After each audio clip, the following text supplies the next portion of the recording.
Um, we, I read your goals and objectives and mission statement, and I strongly believe that I personally and my organization has common goals with your organization. I'll be happy to support you at any time. So today I was commissioned to talk about the utilization of technology, including artificial intelligence in healthcare, and the use of virtual patient in medical education. I have to say that these two topics are huge topics by itself, and they will require a separate lectures. Therefore, I'm not going to be able to perhaps talk about the virtual medical education. Maybe I would just touch a little bit to provoke interest for a future lecture. But I can talk more about utilization of artificial intelligence, or most likely other important technologies in healthcare delivery. So by the end of this presentation, you will be familiar with future healthcare technologies, mainly future technologies for healthcare services and future technologies for therapeutic modalities. And as I mentioned, in the end, if I have time, I'll talk about virtual medical education a little bit, just as an introduction. So the first topic that we are going to touch is future of healthcare services. I personally believe that the future of healthcare services mainly would be in the hands of the medical robots. And the word robot is actually a Russian word, and it means work. What rabotnik means the worker. So it is a Russian word because the person who first used it in 1920, Kirill Kapek, was a Russian writer. And what he said is that the ultimate dream is to have a mechanical person to help a real person. But this kind of dreams is not new. People have these kind of dreams in the past. Like if you remember perhaps the history of Pygmalion in Galatia, this is a myth, a Greek myth that was saying that Pygmalion was a sculptor who built beautiful sculptures, and one day he created such a beautiful woman that he got in love with it. So the god Arphaditus come and give life to that piece of stone, and it become his helper for the rest of his life. So that dream was even in Greek mythology. And there are a few movies and also a few theatrical presentations based on that Pygmalion Galatia, and it's called My Fair Lady. In the history, we have also other examples of this kind of dreams, like Pinocchio and Frankenstein. Perhaps you understand, and it's your generation, you would know about it much better. But the actual robots today that came from that dream are used in medicine, mainly for surgical procedures. There are two medical robots for surgical procedures. One is Da Vinci and the other is Zeus. They're both gods of Greeks. So I am very well familiar with, as a surgeon, familiar with Da Vinci and Zeus. And I actually work with Zeus myself personally. And it is very precise like Da Vinci, but it had more technology in it. It had artificial intelligence and speech recognition. And also it could operate from distance. It was so powerful that they raised enormous amount of funds of millions of dollars to do this as a showcase for the world and to show how we can do distance surgery.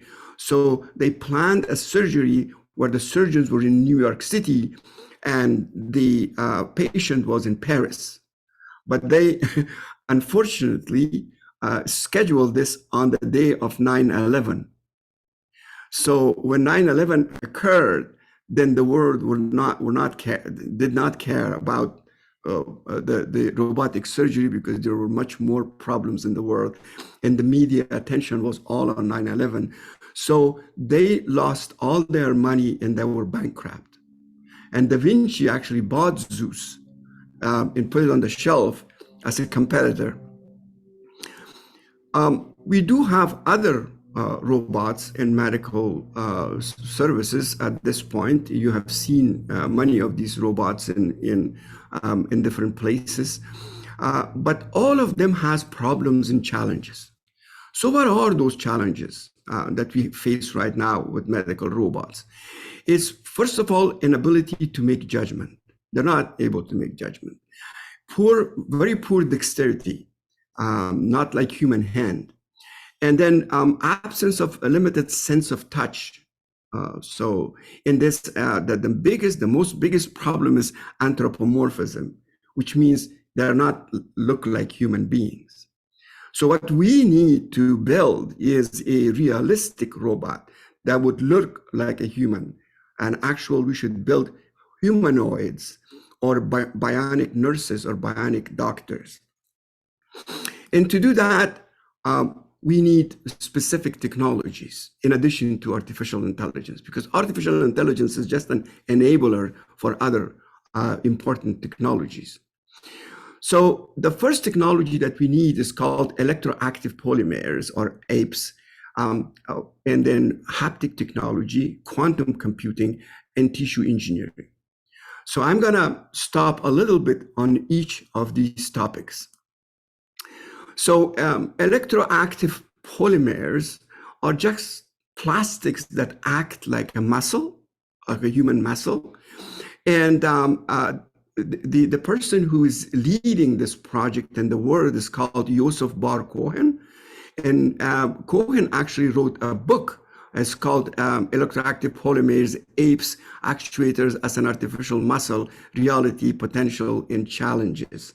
This is actually the second edition of this book came just recently. It will be a good thing for you to read. And in this book, Cohen divides the apes into two categories. One is that activated by electrical activation, and the other is ionic activation. The ionic activation, activated polymers are very important for making robots or using for different other issues in medicine, such as artificial limbs and things like that. So today, it is so popular, this technology, that they have their own conference every year. And in year 2000 or somewhere in the beginning of 2003, I think, they made ape's arm that would do the arm wrestling with the real human arm. And it was very successful. Today, they have also made from electroactive polymers fishes that look exactly like a fish and swims forever without feeding them in the bottle, and it's commercially available, actually. So the second technology that we need is haptic technology. So haptic comes from the Greek word of haptikos, which means grasping or touching, feeling of touch. So haptic technology is used for a lot of reasons in the airplanes, cars industry, and other industries. But for computers and technology, particularly in medicine, it is important to use haptic technology in a cyberspace, in a virtual space. And right now, the technology is moving forward to do that. And how they do that is very simple. they coat the surface of three-dimensional objects inside the virtual space with mathematical formula that will give them different consistency, different shapes and in surface roughness and so on and so forth.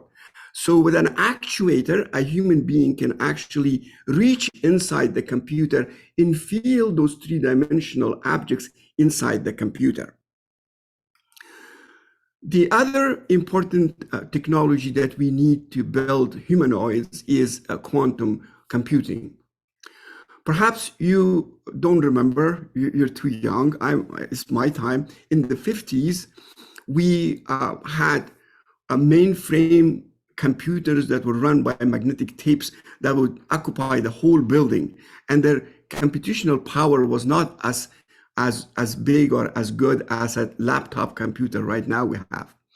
And these laptop computers came into flourishing because of the invention of silicon chips. So, but we have to understand that the Moore's law says that the number of switches in a computer chip would double every 18 months. So the computing power requires that. So therefore, we cannot actually decrease the size of the chips infinitely. So at some point that we cannot make it smaller, we have to make the computers bigger and bigger. So for us to build a computational power to support a humanoid would be a big computer, and that's a problem. So that's why we are thinking about using the quantum computing in this instance. So what quantum computing uses is the superposition effect. What it means is that according to the quantum physics and quantum mechanics, a particle or subparticles could be in two places at the same time. So you all know how the computers work better than me because you're younger. Computers are works very simple. There are switches inside the chips that turns on and off, and each time that turns on, it registers in a binary fashion 0, and what shuts down, it registers 1. So it's the 0, 1 that gives you the small amount of data registered by a computer. So now, if we are going to be able to register the subatomic particles when they nudged from one energetic state to another energetic state, then we are going to be able to forget about the chips. We can use subatomic particles to register 0 and 1. So what it means for us is that we will have the biggest, enormous amount of computing power with a chip or with a computer that will be as big as our thumbnail. So the quantum computing is not a distance issue anymore. It's already happening. Right here in Vancouver, where I live, we have a company, it's called D-Waves, and they are actually build quantum computers. So the fourth important invention is the tissue engineering. We know that now we can engineer all kind of tissue. We can make heart valves. We can make skin. We can make actually meters of skin. So we could actually use artificially engineered tissue to cover the skin of a humanoid, so they would look really like a human being, not like a plastic. So as a result, this is what will happen. I'm going to show you a little movie here, okay?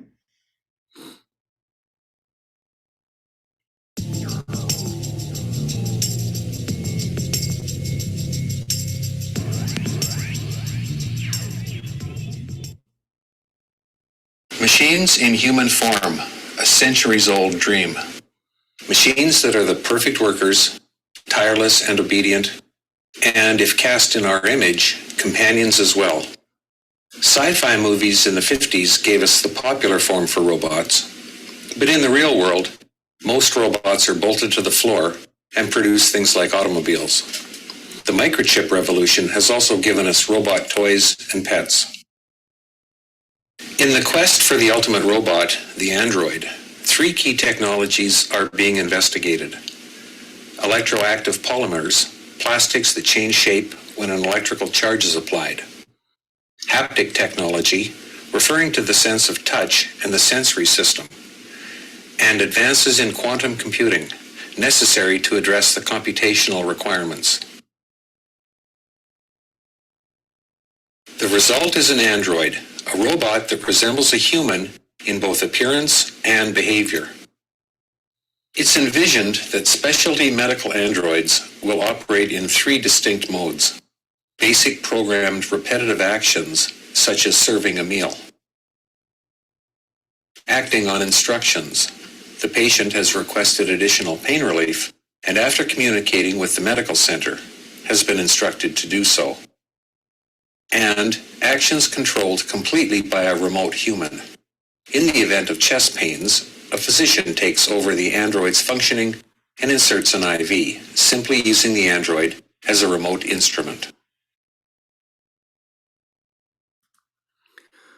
So don't think that it's the thing of the future. It's already happening. Professor Hiroshi Ishiguro from Japan actually made these type of humanoids. And the first humanoid he made was his wife. So I don't know why he duplicated his wife, but this is his problem.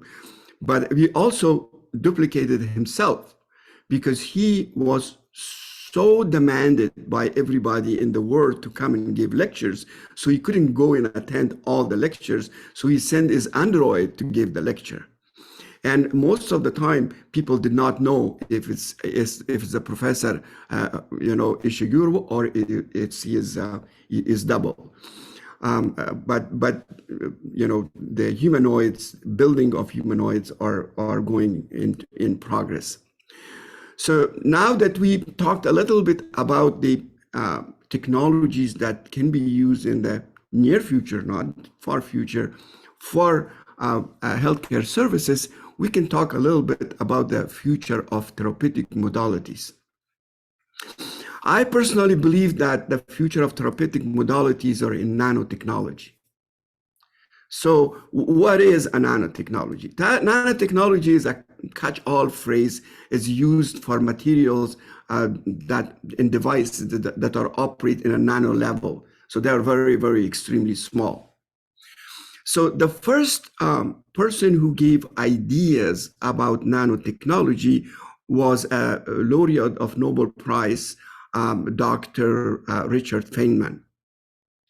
So Dr. Richard Feynman, in his very famous lecture in 1959, it's in the internet if you like to go and listen to that lecture, it's absolutely marvelous. He's a very good speaker. In this lecture, he said that the lecture was called There's Plenty of Room at the Bottom. So in this lecture, Dr. Feynman said that as long as he knows the laws of physics, there is no way we are not going to be able to build things from bottom up.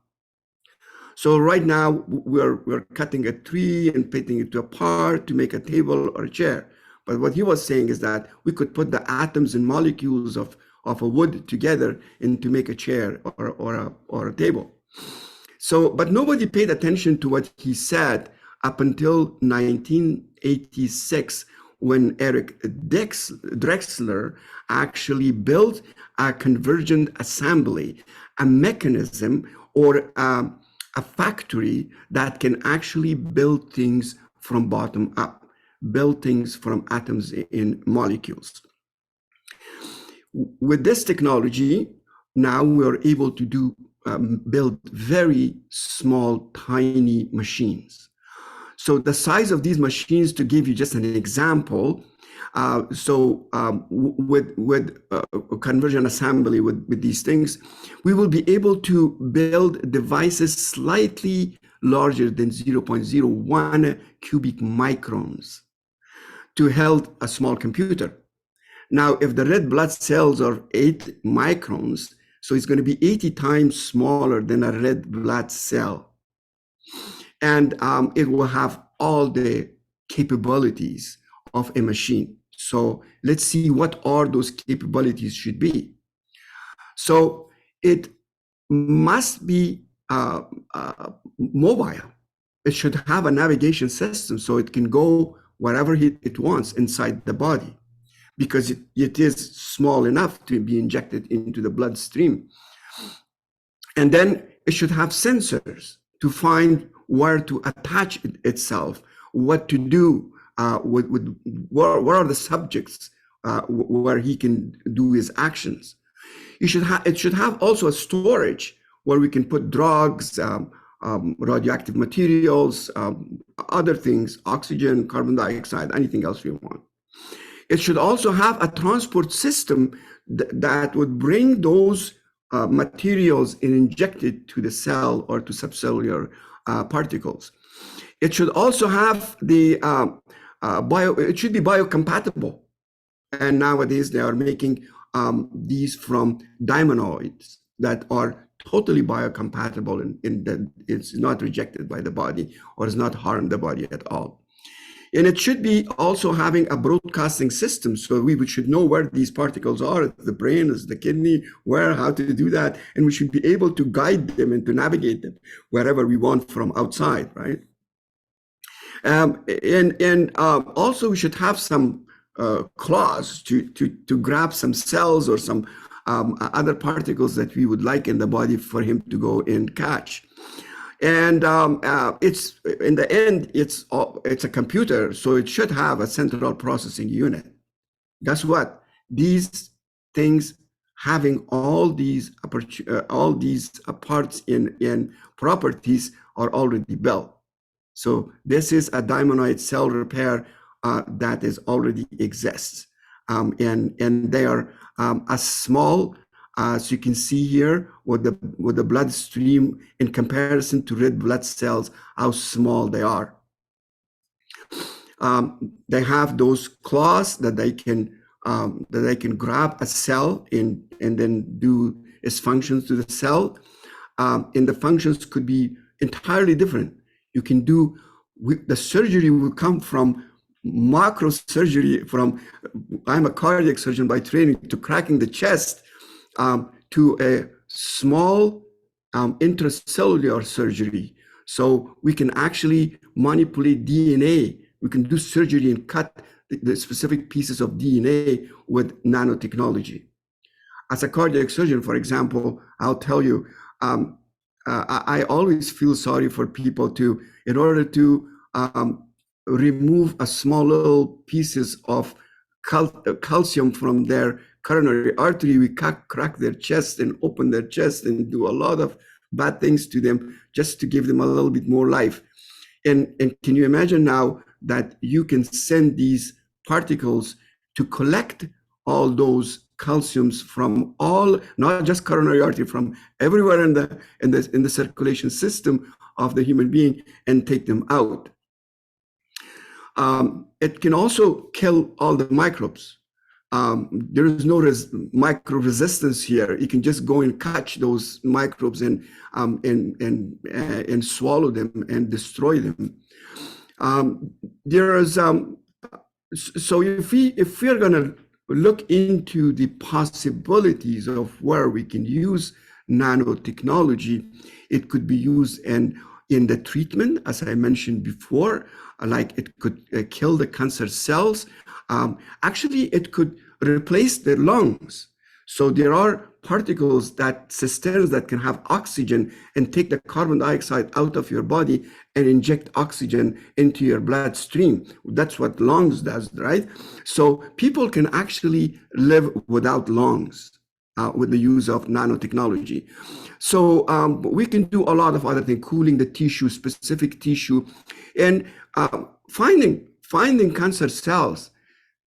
the nanoparticles, that nanorobots that we're building right now is 11 times more sensitive than antibodies to go find specific cancer cells. So I don't want to take much of your time, but you can imagine now how the therapeutic aspects of medicine would change with respect to surgery, medicine, everything else. And I think the only surgery that will be remaining with, if this technology comes to power, is the trauma. That you need to do surgery, you need to sew things and so on. But with most other things, you don't need to be aware, to worry about at all. So as I mentioned before, you have to understand that nanotechnology is not the thing of the future. It's the thing of the next generations. Within 5 to 15 years, I think there is going to be lots of medical treatment material, diagnostic treatment materials with the use of nanotechnology. Actually, as we speak right now, Moderna, a vaccine, and also Pfizer vaccine are both based, the delivery system is based on nanotechnology. So I believe it would be $1 billion. It was stated actually by United States government that it would be $1 billion, trillion. It's the $1 trillion industry perhaps in 20 years from now. So there's a lot of, it's just from the United States, but Saudi Arabia, other rich countries are putting enormous amount of money to build nanotechnology. So now we have talked about the future of healthcare technologies. In particular, we talked about the healthcare services using robots. We talked also about the future of therapeutic modalities. And we gave a good example of nanotechnology to support medical therapeutics. Now, if we have time, I can tell you maybe a few words about virtual medical education. But as an introduction to our next lecture, if you allow me someday, I'll talk to you more about that. But to talk about that, in my opinion, the future of medical education is in virtual medical schools. But I don't mean by virtual medical schools to replace patients. You would never, in the next 200-300 years, you're not going to be able to replace patients. It's not the issue. It's not. But what we can do is to use that we're already using for theory. We're already using virtual environment, right? We're using lectures. We're using online lectures and things like that in electronic books, in other materials. But what is missing right now is something between theory and practice of medicine to prepare students to go into practice. And that's actually the first 3 years of medical school, is preparing you to touch a patient. But they have a lot of difficulties introducing you into the clinics. It's more expensive. It's more dangerous, actually, to give students, third-year students without supervision to deal with patients. But in any case, what's important at this point is to build the bridge between theory and practice of medicine. So the stage one, which is theory, is already delivered by virtual environment. Now, if we can deliver the second portion by virtual environment, we will make the students more ready for clinical encounters, for internship and clerkships. Now, it would also be very important for your goals and objectives for your organization to actually internationalize the do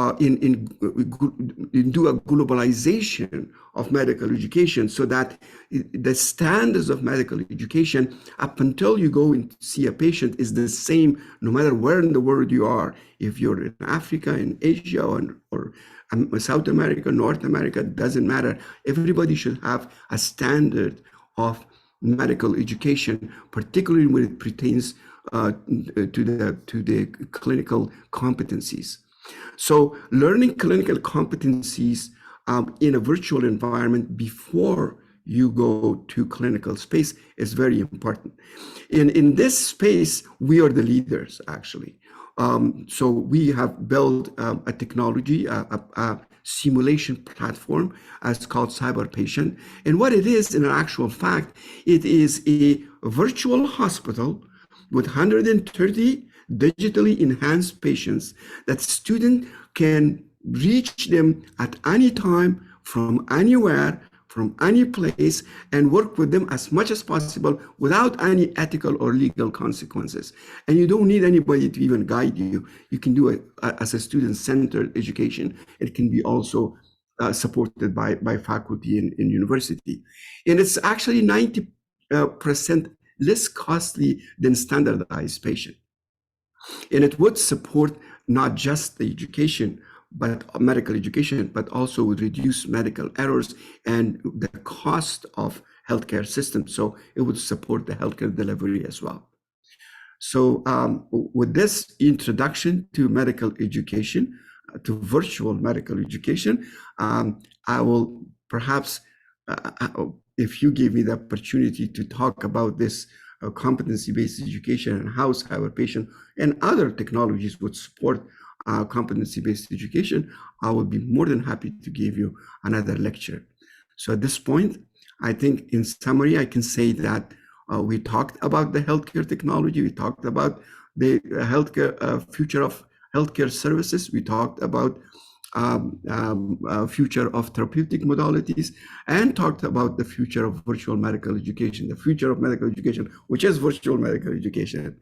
So I would like to cordially thank every one of you again for giving me the opportunity. And if you have any question, I'll be more than happy to entertain. Thank you.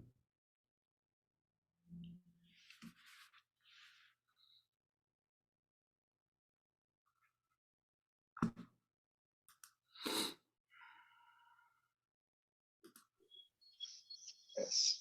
Thank you very much, sir.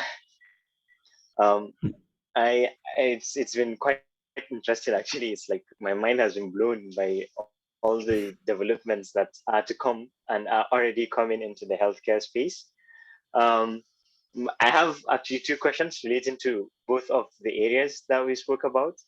The first is in terms of the future of healthcare delivery.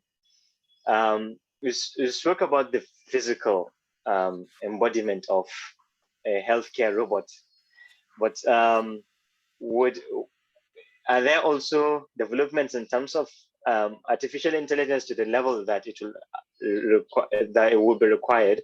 For example, nurses have to be very sensitive, taking notice of the little cues. The patient is in pain. The patient needs a little bit of empathy right now. The little social cues that humans naturally have or sometimes develop along the way. I don't know how that will look with the future of robots in healthcare. Can you comment on that? Yeah. Sure. And okay. Then the second one is actually about nanotechnology as well. It's brilliant to have it run inside the blood like that. But I'm just wondering about the power source, because it's really tiny and it can't use the glucose that is in the blood, I suppose. So how then will it power itself to move through the blood and go to exactly where it wants to go? Yeah. With respect to your first question, artificial intelligence is, as I mentioned, is enabling technology to support other technologies. And the answer to your question is yes. Artificial intelligence, as the use of voice recognition, or artificial intelligence as a machine learning, or artificial intelligence as an algorithm support. All these three areas of artificial intelligence is used in those robots. So those robots would be artificially intelligent enough so that the patient says, can you please give me my breakfast, or please give me this medication, or go there and do that. And like Siri, like you're talking to Siri, like, so, but this Siri is just the beginning. It's just the tip of the iceberg, what do you need is a lot of training, because different accents of different people in the world and different ways of expressing yourself, the machine should learn. And that's why they put the Siri there, so that the Siri can learn. Siri is every day learning more and more and more. We have also, we use artificial intelligence for cyber patient. So right now, our cyber patient, you have to click to ask questions from the patient. We have a patient in the cyberspace, so you have to ask. You read the questions, you click, and you ask the question. The patient will answer you. But now we already have the technology where you don't have to click anymore. You just have to talk to the patient like I'm talking to you. Say, how are you doing today? What's your problem today? Why you're here today? So the patient can answer you, or you can command the patient to come closer, go further. Can you lay down? Can you turn your back? So you can do all that right now, but it's in infancy. So we need help of other people in the world to use this, so that the more it's used, the more it would be sophisticated. So the answer to your first question is yes, artificial intelligence is an integral part of everything, particularly robots.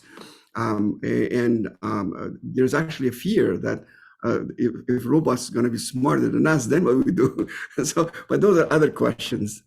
But in relation to your second question, the nanotechnology is also it's in its infancy, and physiologically it's not difficult to, because they are smaller than cells, they can penetrate cells and so on. So it will be exactly the same molecules that we have, other molecules that we have. So it will come, it would be accommodated somewhere, or it will come through the kidneys or through the liver or through the digestive system, or going out. However, because it has the navigation system, and because it has also the broadcasting system, we could collect them. We could, from outside, just collect them in one place and just put a syringe and take them out. So once they did. So let's say if we gave them radioactive materials. Look now we do what we do with patients. We put them under big machine and put radioactive things on them. It's just it's like a big bang, right? That kills a lot of other things beside the cancer cells in the body. Or chemotherapy, you just gave, the chemicals goes all over your body, you lose your hair and all that. Can you imagine now that these particles would have chemo in it, and that will go in there? I said 11 times more sensitive. They find those cells, cancer cells, and they inject them there. So no matter what there are, no metastasis will escape from them, and they will go and do that. And once they've done their job, then we can collect them very easily. It's collected. I hope I answered your question. Yes, sir. Okay, any other questions? I see 3 hands up. Hello, sir. Another question. I wanted to ask about the bionic robots and other AI technologies that we talk about. Can they decrease the health sector jobs which are currently available? I mean, your voice is a little bit difficult for me to hear. You mean the bionic nurse? What functions it would do, or what it would do? What was your question? Can you repeat it, please? Can it? Yes, I want to ask the bionic robots and other AI technologies. Can they decrease the jobs available to the healthcare professionals now? Oh, the jobs. Actually, I would say not decrease the amount of job, but to support the system. Let me put it this way. According to the United Nations, WHO, we have now 4 million less doctors than we need. And no medical schools will be able to support that. And it will be 10 million by year 2030, by 2030. So, so don't think of robots replacing you. Think of robots as an extended extended hand of you. So you are the one who makes the commands, who makes the changes, who make the system, who make the robot to say, like, for example, if you're a doctor right now, and you have one nurse to accommodate 10 or 100 patients a day, it's exhausting for a nurse. We don't have any nurses around, to do that. But if you have 10 bionic nurses, okay, so then they can be there, but you tell them what to do. They're not capable of doing things on their own. And as you saw in that movie, there will be 3 levels. One is the routine things that you can just say, give these pills in the morning, give pills in the evening, give the breakfast in bed, and so on and so forth. But if there are extra things, then they have to talk to you and ask you. The bionic nurse is intelligent enough to say, well, I'm not programmed to do this by myself. I have to ask the center. Or if it's more complicated, then actually the bionic nurse becomes your extended hand. So you actually do the things and using the bionic nurse hands. So I don't think you have to worry about that at all. We're not going to take your jobs. Thank you. Okay, next. Thank you so much. I think this has been so interesting. It's amazing, the immense potential that is still out there. So I have 2 questions. First of all, how acceptable is it as a surgeon for people to say be open to surgery being done by Da Vinci as opposed to a live human living surgeon? And do you get people who opt to have you performing it without the assistance of the robot? And then how secure are these systems in the light of cybersecurity and the trails, say, of hackings that were happening even with just documentation? And these will be systems that can control someone's oxygen or so. How secure are they? And do you think they'll be acceptable to that level of probably therapeutic functioning that we're envisioning at this point? I think when it comes to Da Vinci, Da Vinci is a robot totally controlled by a surgeon. So Da Vinci doesn't do surgery by itself. What Da Vinci has is smaller hand than the hands of a surgeon, right? It's just that small little, and have extremely good dexterity, and it's precise, like 1,000 times more precise than the hands of a human. So when I am as a robotic surgeon doing robotic surgery, I use the robot to improve the accessibility and dexterity, and to improve the precision of my actions. So the robot doesn't do surgery by itself. The robot is the slave, as we said. It's still, we have changed. The dream of having a slave is there, but our attitude towards slavery has changed. Instead of using humans, we are using now machines. So the machines are your slave, actually. So you use them. With respect to Da Vinci. With respect to but Da Vinci is not capable of doing distance surgery.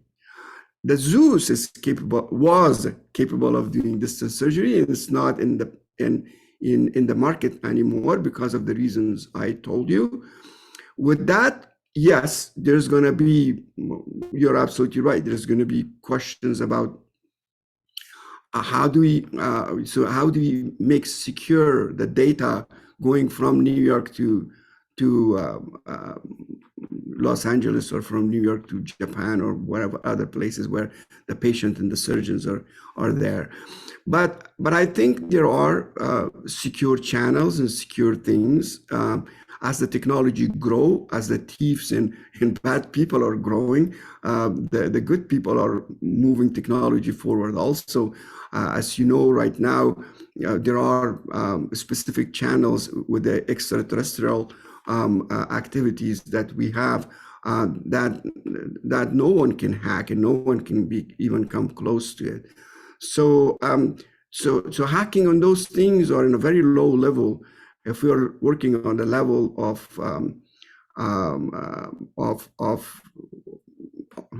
to that level, I think it will be at that time, perhaps the law would change, the rules and regulations would change.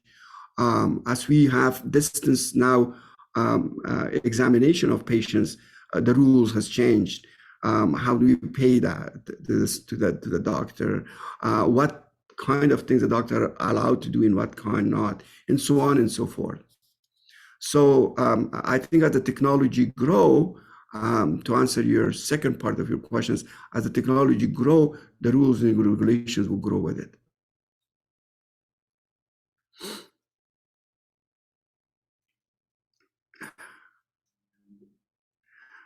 To just add one other thing before somebody else is asking a question, well, I'm so excited about nanotechnology because I like technology, but application of nanotechnology has a lot of ethical and legal issues.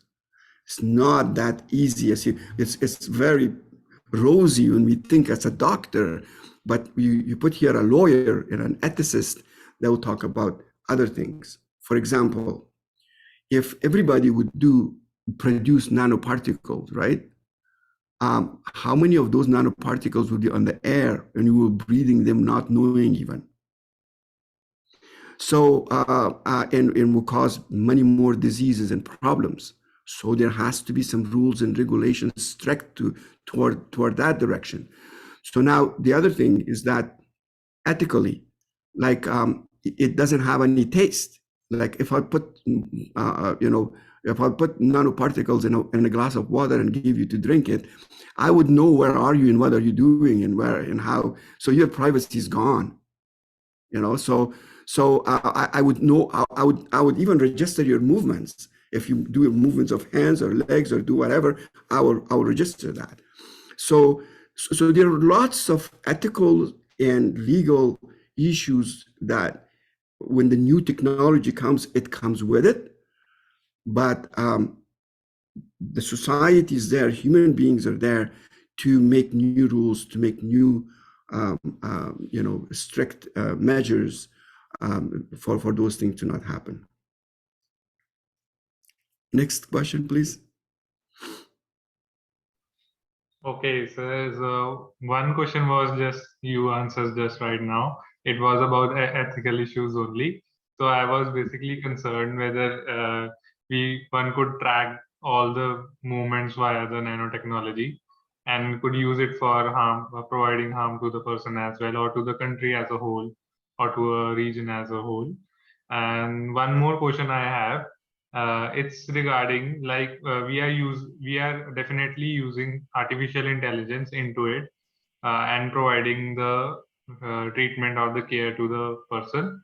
So I have read somewhere that storing large data into the system, it has some risk of leading the computer to be self-aware about it. So is it can we consider that it is going to be harmful for us if the computer systems become self-aware? Yeah, this is a major issue in amongst ethicists, for the future of artificial intelligence, the growth of artificial intelligence to the point of overpowering human intelligence, right? The answer to that, people say, it's not my ideas, people say is two. One is that since we are making the computers, they would never be smarter than us. So that's one assumption. They may be more informed and they would process information much faster. But what we are using computers actually to support us to process information faster. That there is a theory of psychological blindness. So what it means is that right now, every day, you have millions of information about gallbladder or about heart, or about a valve of the heart. Now, as a heart surgeon, I can just concentrate on the valve of the heart all my life, and I'm not going to be able to read all the articles that are published today in a month or 2 months and 3 months, and you name it, right? It's impossible. So people are saying now, as a surgeon, if I'm not going to be able to read anything about eyes or about stomach, because I'm just concentrating all my life, all I have on heart, then I will be psychologically blind to not just the rest of the body, but the rest of the society, the rest of the things that happen in the world, right? So, but what we are saying, but not me, but what the answer to that is that as we grow and we bring more technology, that would support us to not be psychologically blind. So right now, like we have, we can scan like 500 articles in 1 second, like we just go, okay, this one. So you have more selections to do what you want on the basis of the technology. So yes, those dangers are there. There's no doubt about that. But I think as people grow, they will find solutions for it. In one other question, answer to your question about technology overpowering human being, is that when you make a computer, and you will, when you will, it's not going to happen for the next 200 years, but when human being will find out that this computer is dangerous now to have further information or further intelligence to analyze information and act on it, they can have a stop button to it. It's a machine in the end. It's not like, so you can always have a program, one line program in it that if it gets to this point, it should stop. Machine would stop by itself.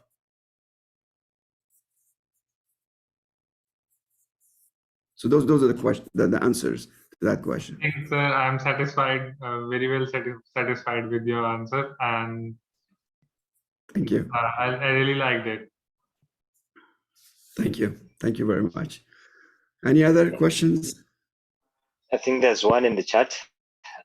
It's basically, to summarize it, it's talking about career pathways in AI and basically tech in health. Are there fellowships that someone can follow, or programs that you could follow even as a student to learn more about this? Yeah, there are many career paths actually. There's one in Vancouver. It's called Center for Digital Media. It's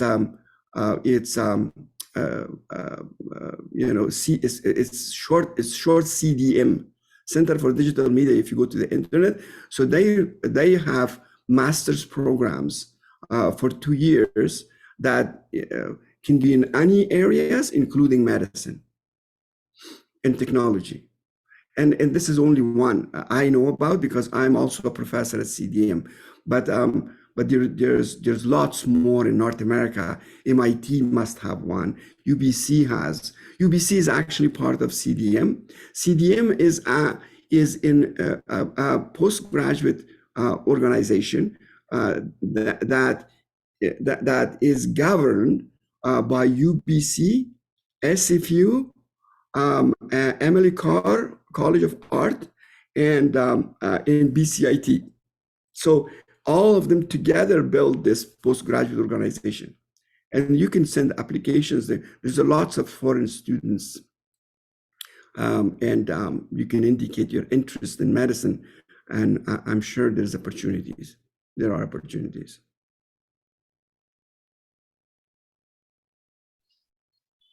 That was the last question. Simran, over to you. Any other questions?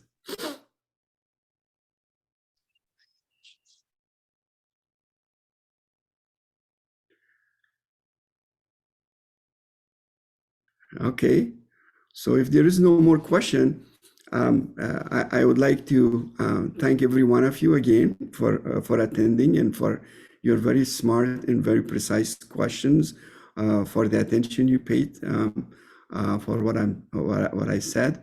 I hope I didn't disturb your mind too much, but stimulated enough to move into the future. But as I said, my goals in life is exactly the same as your goals, as your organization's goals. So I will be more than happy to support you to build a partnership to support the developing nations. That's my dream. I am from a developing nation. I live in Canada and I work in Canada, but originally I'm from Afghanistan. So I'm very sympathetic to that cause. And the cyber patient, the product that we developed, actually we made a social corporate responsible decision that it should be free for all developing nations. So we're selling it to other countries who can afford, but to developing nations, it's all free. We have a contract with Ethiopia, with the Ministry of Health. All 38 universities are using cyber patient.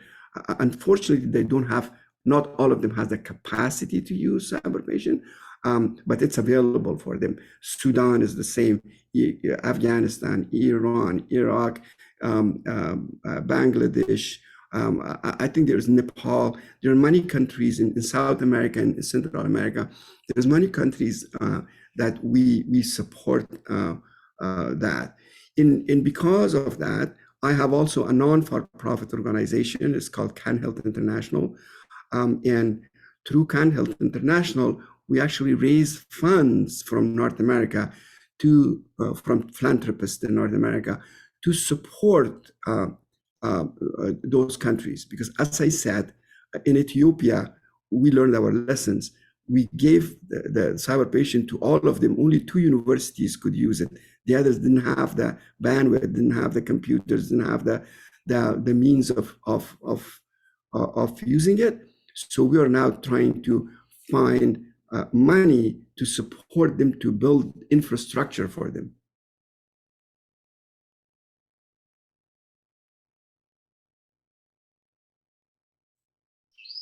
That's very amazing. Just looking at the possibilities and the impacts that you've been able to create over the time. Yes, thank you. In the chat, people are just asking if it's available in their countries, Sudan, Mexico. Yeah, Sudan. Yeah, Sudan is available for Sudan, no problem. Yeah, I worked with Sudan for a long time, for 4 or 5 years now. I used to be one of the directors for the Royal College of Physicians and Surgeons of Canada, and I work with Sudan Specialization Board, and also with Sudan University. And actually, in my board is a doctor lady from Sudan, and my advisory board. And she has major projects in Sudan. Great. And there's also a question about Mexico. Mexico, yeah, no, Mexico does not qualify as a developing nation because by United Nations you have to have less than $4,000 per capita. But we're helping. We're there to support. Doesn't matter. We're there to support. We always find a new, like Iran is not in the list of developing nations. There are many countries. India is not in the list of developing nations, but we try to always find a solution to support, like to make sure that they receive it with maybe some subsidy. Maybe we can subsidize part of the cost or do whatever we can to support.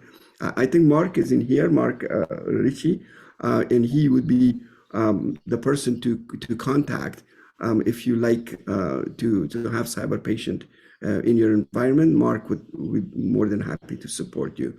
And if there's any problems, challenges, I'll be happy to interfere. Thanks, Mark. That's amazing, because I was actually already thinking about as a student body, how could we get ourselves together and see what we could do. Nice to know who to contact if we ever need to do that. Yeah, I think as an organization, you should sit together and think of what you can do. Talk to Mark and get more information about cyber patient. Say what you can do to use cyber patient in developing nations, and then you can talk to us, and then we will support you and make sure that you reach your goals and objectives. Wherever country you are, doesn't matter to me. Humanity for me is one. There is no different. There's no nations or countries or political things. It's not. Human beings are. There is a poet philosopher from Sadi of Shiraz that once says that all humans are in true akin. All in creation share one origin. When fate eludes a member, pinches in pain, no ease for other members then remain. If unperturbed and other griefs can't scan, thou shalt not carry the name of a man.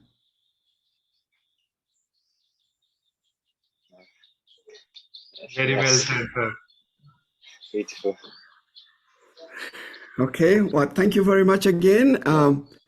I love to talk to you a lot, yes. But we have some other opportunities to talk. But yes. So I have to leave now to my other things to do. So yeah, and thank you again for thank you very much. No problem. Thank you very much for honoring our invitation. Our time is actually well spent. I think we're almost 10 minutes over the hour. But thank you everyone for attending, and I know you've learned a lot already from this, and surely would reach out to you for more discussions in the future. And thank you very much for honoring us. No problem. No problem. Thanks. Bye. All right. Goodbye, everyone. Simran, I think you can end the call, and Vansh, you can stop the recording.